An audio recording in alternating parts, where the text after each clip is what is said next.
Perhatikan baik-baik kalimatnya. Ada media dilarang menyiarkan upaya tindakan kepolisian yang menampilkan arogansi dan kekerasan. Arogansi dan kekerasan ini di alam bawah sadarnya, mohon maaf kalau saya sebut begitu, di alam bawah sadar para pimpinan Polri, Kapolri, Jenderal Sigit atau Jenderal Argo Yono, Kadif Humas Mabes Polri, itu ada pengakuan bahwa anak buahnya, bahwa polisi itu sering menampilkan arogansi, tindakan arogan dan kekerasan. Ada disebut di sini.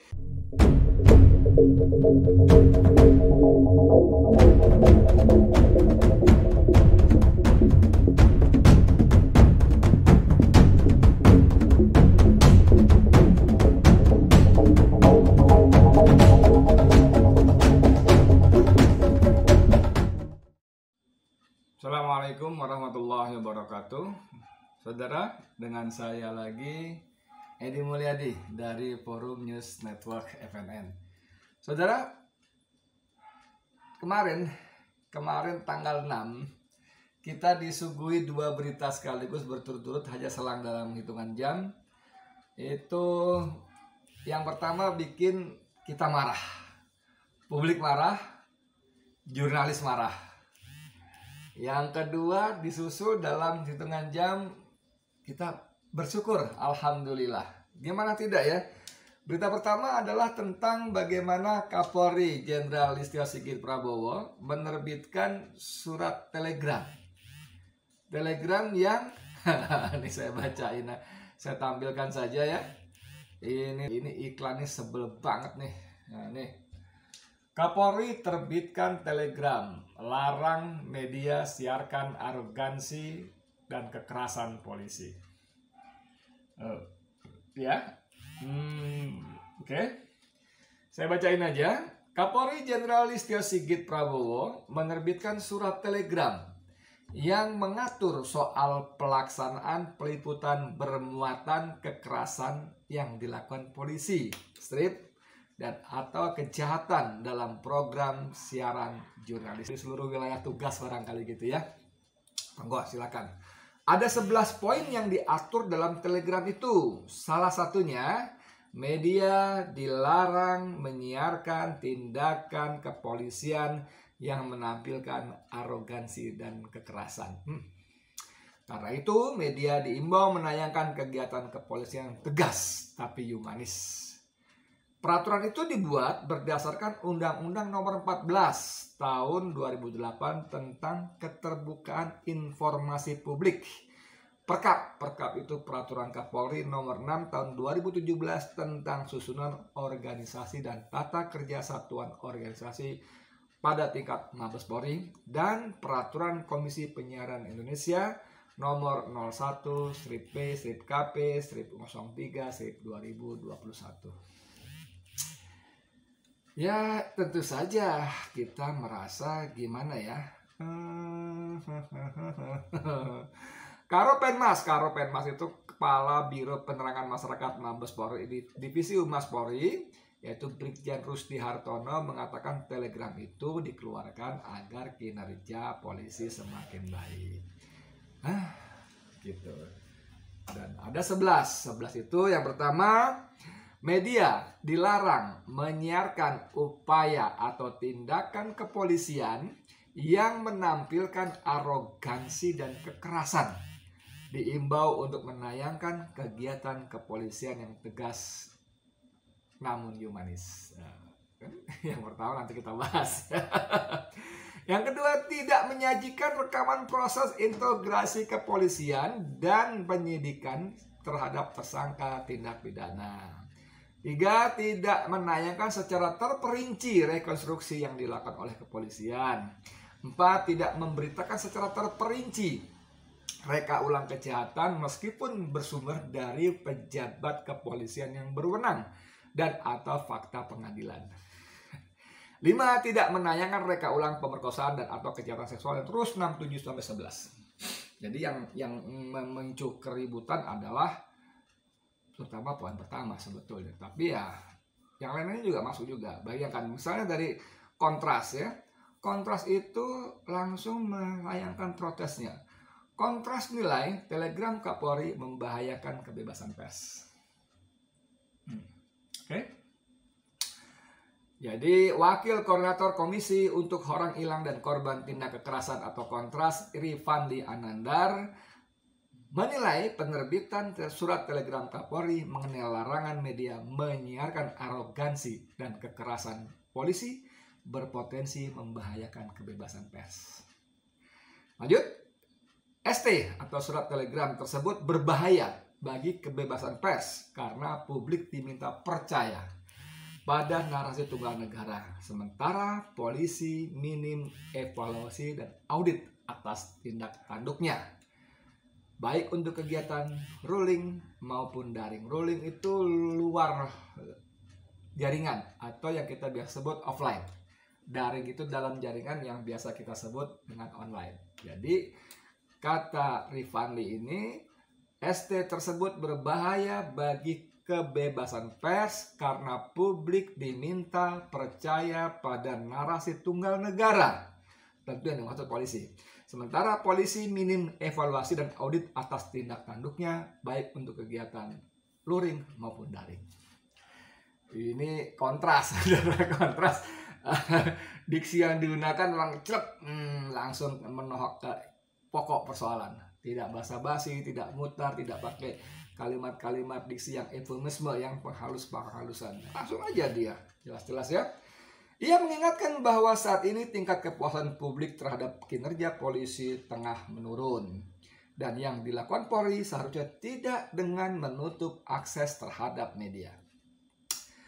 Seharusnya, kata dia, pembenahan institusi secara struktural harus dilakukan sampai dengan ke tingkat lapangan. Dan penerbitan surat telegram tersebut justru akan membuat publik semakin tidak puas. Terlebih lagi, banyak catatan dari penanganan aksi massa yang brutal. Publik mengharapkan polisi yang humanis, bukan yang suka kekerasan dengan dalih ketegasan. Nah, ini diksi-diksi yang disampaikan Kontras memang lugas ya. Lugas, vulgar enggak, tapi lugas lah, langsung, tidak berputar, melingar, melingkar, meliuk-liuk gitu enggak. Jadi seperti itu. Protes serupa datang dari banyak sumber, misalnya dari AJI, Aliansi Jurnalis Independen, juga menyatakan protesnya. Juga ada lagi tentu saja dari Dewan Pers. Dewan Pers ini juga, Dewan Pers minta Polri jelaskan isi telegram Kapolri yang larang media siarkan kekerasan. Nah ini ya, Dewan Pers minta Polri jelaskan. Jadi memang Dewan Pers itu kan lebih santuy, lebih santuy. Dewan Pers sekarang diketuai oleh Muhammad Nuh, mantan Menteri Pendidikan Nasional maksud saya. Itu ya, mereka menggunakan bahasa-bahasa yang lebih santuy, namun tetap ada kontennya, ada isinya. Ya. Dewan Pers minta Polri jelaskan isi telegram Kapolri yang larang media siarkan kekerasan. Gitu. Bahkan ada, bayangkan nggak? Bukan cuma Dewan Pers, bukan cuma AJI, tapi Kompolnas, Komisi Kepolisian Nasional. Kompolnas desak Polri cabut larangan media siarkan arogansi polisi. Desak langsung. Ini waktu sebelum ada pencabutan ya. Agak mengherankan juga karena Kompolnas di bawah Benny Mamoto yang menjadi apa sih namanya, jubir atau direktur eksekutifnya ya. Itu dalam banyak peristiwa, termasuk dalam tindak kekerasan, misalnya terbaru adalah terhadap 6 laskar FPI yang dibunuh di tol Jakarta Cikampek kilometer 50, itu full berpihak kepada polisi. Bahkan Benny Mamoto sering berbicara seperti seolah-olah humasnya Polri gitu ya. Ada protes juga tuh dari publik. Benny Mamoto itu Kompolnas bos gitu, bukan Argo Yuwono. Memang Benny Mamoto pensiunan jenderal polisi memang gitu ya. Saya juga nggak tahu gimana ceritanya Kompolnas bisa dipimpin atau apalah oleh Benny Mamoto, tapi oke lah, kekuasaan memang punya segalanya, punya kemauan, punya kekuasaan tentu saja gitu ya. Ini Kompolnas pun desak, Tapi ternyata setelah saya baca beritanya, yang bunyi bukan Benny Mamoto. Yang bunyi adalah, saya baca aja. Komisi Kepolisian Nasional atau Kompolnas mengkritik penerbitan surat telegram rahasia lo pakai rahasia tentang pelaksanaan peliputan. Komisioner Kompolnas Pungki Indarti menilai telegram tersebut berdampak pada pihak di luar kepolisian. Meski STR bersifat internal, tapi STR ini ternyata berdampak pada eksternal, khususnya jurnalis. Pungki memahami maksud penerbitan STR tersebut. Ia sadar kalau ada poin menjaga asas praduga tak bersalah, upaya melindungi kasus korban kekerasan seksual, melindungi anak yang menjadi pelaku kejahatan, serta ada pula yang melindungi materi penyidikan agar tak diganggu dengan potensi trial by fire. Tetapi Pungki juga melihat ada perdebatan dari STR tersebut. Misalnya kata Pungki poin 1 tentang larangan meliput tindakan kekerasan dan arogansi polisi yang menimbulkan polemik. Batasan kepada jurnalis untuk meliput tindakan kekerasan atau arogansi anggota Polri itu yang saya anggap membatasi kebebasan pers serta akuntabilitas dan transparansi kepada publik. Ya, saya nggak tahu apakah Pungki ini sudah konsultasi dengan anggota komisioner Kompolnas yang lainnya sehingga dia bisa bunyi kencang seperti itu dengan tajuk langsung minta cabut telegram Kapolri tentang kebebasan penyiaran ini, atau dia bunyi aja nalurinya gitu ya. Sebagai orang Kompolnas itu kan tugas pokok fungsinya sebetulnya ya gimana ya. Yang pasti bukan humasnya Polri lah, seperti yang belakangan banyak diperankan oleh Benny Mamoto ya. Oke saudara, masih banyak yang lainnya, tapi ya tadi saya minta, saya akhirnya bersyukur juga karena akhirnya Kapolri mencabut larangan media siarkan arogansi, kekerasan dan polisi ya. Ini ada juga, alhamdulillah kita bersyukur. Cuma saudara sekalian yang saya hormati, ini dalam hitungan jam. Jadi tadi saya bilang dari awal video ini, kita pertama terkejut, marah, kemudian kita alhamdulillah. Cuman kombinasi antara marah dan alhamdulillah ini bisa menimbulkan macam-macam perasaan. Misalnya kita prihatin gitu ya. Bagaimana mungkin institusi sebesar Polri bisa membuat surat yang bertolak belakang hanya dalam hitungan jam. Menerbitkan surat yang bertolak belakang sama sekali, yang satu menerbitkan, yang lain mencabut dalam hitungan jam. Dan ini bukan pertama saudara, bukan pertama. Yang terbaru adalah masih soal 6 laskar FPI yang dimudung oleh aparat di jalan tol. Itu ingat nggak? Polisi menetapkan 6 laskar yang telah tewas itu sebagai tersangka. Bayangin nggak? Kemudian protes, gimana mungkin orang mati jadi tersangka bla bla. Nanti kalau di sidang siap itu mana ya? Sebentar. Ini salah lagi. Sebentar dihapus aja ini.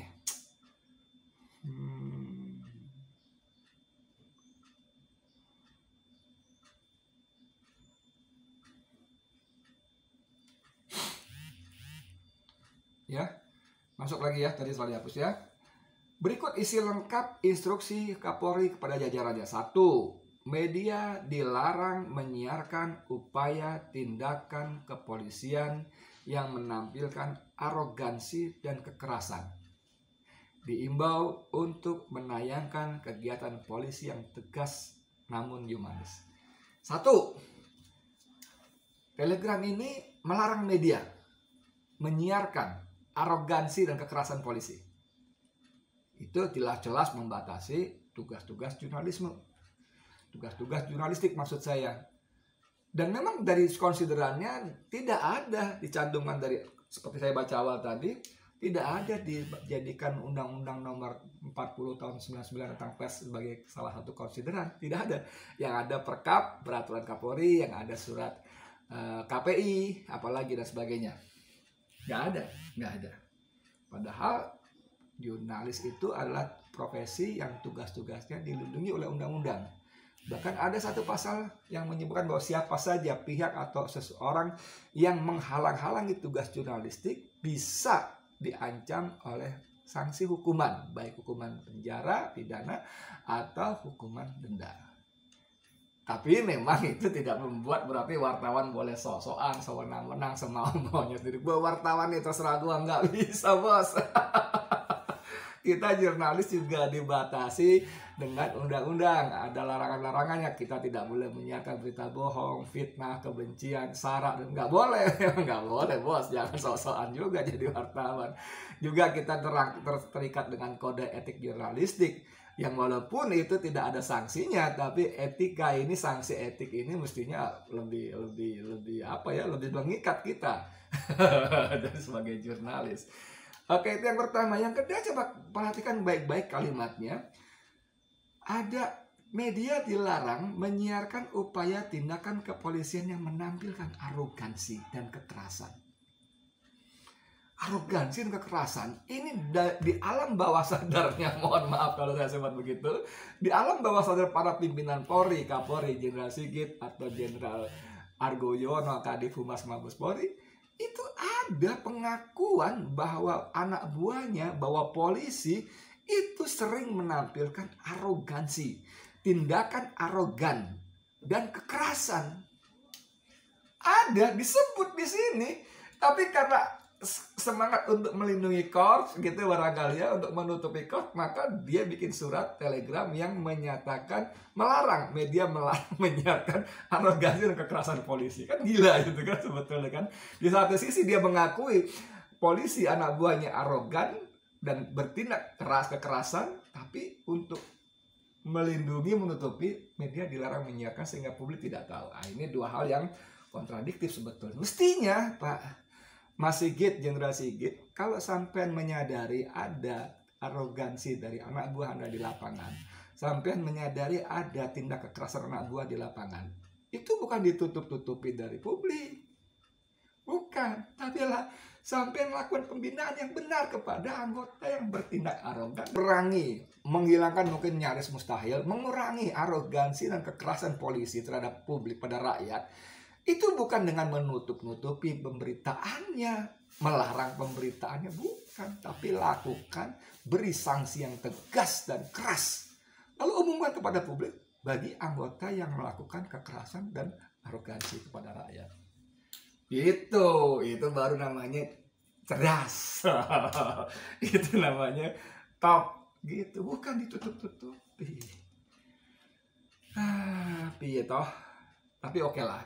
Di luar itu semua, sekali lagi saya sebagai rakyat Indonesia, warga negara Indonesia, khususnya sebagai jurnalis, merasa berterima kasih. Sampean Jenderal Sigit sudah mencabut telegram yang offset itu, ngawur luar biasa itu. Tapi sekali lagi menurut saya tadi ini bukan cuma masalah administrasi, tapi ini masalah soal attitude, masalah sikap, masalah paradigma. Inilah, apalagi dalam kalimat tadi memang dijelaskan sekali bahwa secara langsung tidak langsung, bahkan menurut saya tersurat eksplisit, polisi, pimpinan Polri mengakui ada tindakan arogan dan kekerasan dari anggota polisi. Itu yang jadi PR utama. Kemudian dalam pencabutannya, baik Argo Yuwono maupun Rusdi berdalih bahwa telegram itu untuk internal. Ini juga aduh, Mas, sampai berdua ini wes lah, jangan ngelas-ngeles lah ya. Kalau untuk internal ya kalau soal bocor apa aja bisa bocor. Tapi coba kalimatnya nih. Dan diimbau untuk menayangkan kegiatan kepolisian yang tegas namun humanis. Kalau untuk internal, bos, kalimatnya bukan diimbau. Ini untuk internal kok, media-media polisi, baik yang cetak maupun apalah, mau media sosialnya apa, ini internal. Kalau internal, Kapolri tidak menggunakan kata diimbau, bos. Argo Yuwono, Rusdi, please deh, jangan ngeles terus, udahlah akui aja. Kapolrinya sudah bagus, sudah minta maaf, sudah mencabut, sudah bagus, dan kalian nggak usah sok ngeles untuk segala macam. Enggak, ini mungkin maksudnya internal, oke lah, tapi ini tidak untuk internal. Ada kata diimbau, please jelaskan kepada saya, jelaskan pada publik makna diimbau dari seorang Kapolri kepada internal. Nggak ada, apalagi untuk soal seserius ini soal tayangan kekerasan arogansi polisi, nggak bakal diimbau. Kalimat yang digunakan, katanya diksinya digunakan bukan diimbau, pasti instruksi atau diperintahkan. Oke, sekali lagi terima kasih Mas Sigit sudah mendengar aspirasi rakyat, dan menurut saya tidak cukup sampai situ. Tapi tadi saya ulang lagi, PR terbesar pimpinan Polri khususnya di bawah komando Anda adalah membenahi agar polisi tidak arogan dan tidak bertindak kekerasan kepada rakyat. Beri sanksi yang keras dan tegas, umumkan kepada publik. Dari saya sekian, Edi Mulyadi untuk Forum News Network FNN. Assalamualaikum warahmatullahi wabarakatuh.